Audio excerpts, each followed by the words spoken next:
Yes, bless morning mga kasmile. Ito naman yung friendly Mama Miles, ang madereshki ng bayan. At nagbabalik ang indog na naman sa inyo mga kasmile. Good morning mga kasmile. Ako ito naman yung friendly Mama Miles. Ay masyado, kaya naubo ako. Ayan na. Babangon na tayo mga kasmile. Actually, kanina pa tayo gising mga kasmile. Yes. At tayo ay nag-daily devotional na. At nakinig tayo ng Efeso. Yes, napakaganda. Yes. Ayan. Ayan. Tatlo na para I love you. Yes, mga kasmile.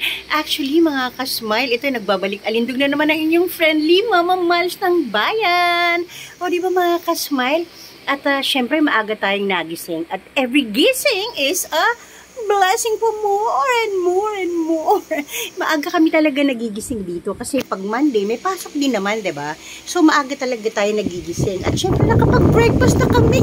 Na kung aga namin nag-breakfast, siguro mga 7 a.m. in the morning, nag-eat na kami ng sausage, pandesal, coffee, ayan, at itlog, o diba? Yan naman ang usual na niluluto natin for everyday life na healthy din naman.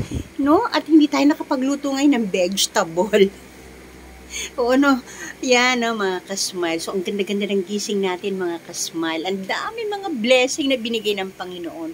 Una na dyan mga kasmile ay ang ating kalakasan. Dapat paggising mo pa lang mga kasmile. O diba?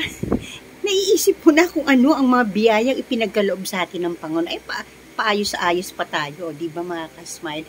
Siyempre, una na dyan, ang binigay sa atin ng Panginoon ay kalakasan, mga kasmile, at kalusugan, ayan. At lagi natin tatandaan, mga kasmile, lagi tayo maging masaya sa ating buhay. At nagbabalik alindog na naman ang inyong Mama Miles. Kaya naman, kung bago ka sa aking channel, please like and subscribe to ba't napakasaya ng Pasko? Di ba? Ayan na aking pinsan ay tinanong ko, kamusta naman sa United States of the America? Sabi niya ay work. Hi, Dr. Tien. Shout out dyan. Kuya Mario, Jessie, Kuya Larry, ayan, sila Ate V, sila Ate Milet, Kuya Roger, at ang mga pinsan dyan sa Amerika, aking manugan, at ang aking apo, yan, si Paul, aking manugan na lalaki, at ang aking apo na si Kalela. Yes, go. O diba, kinusta ko sila doon, syempre. At ang sabi nila, okay lang daw, work. Actually, disyan din naman dito sa atin sa Pilipinas, diba? Work.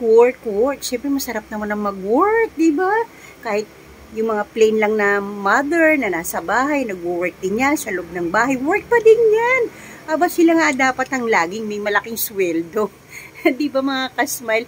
Yung ating mga momshi at yung ating mga popshi na nandun sa bahay, na naiiwan, at sila talaga ang dapat na pinapasweldohan ng malaki mga kasmile dahil walang katulad at walang katapat ang kanilang faithfulness at hindi sila mga selfish, di ba? Napakahirap talaga, di ba? Yung mga nagbabantay ng mga lola at lolo sa mga apo, naku, dapat talaga naman binibigyan ng malaki pasahod yan, di ba mga kasmile? Huwag niyong mamaliitin yung mga gawain ng ating mga magulang na nasa loob ng bahay. Aba, napakabibigat din. Bagamat yung mga nanay ay meron ng mga sakit na kagaya ko na din, o di ba?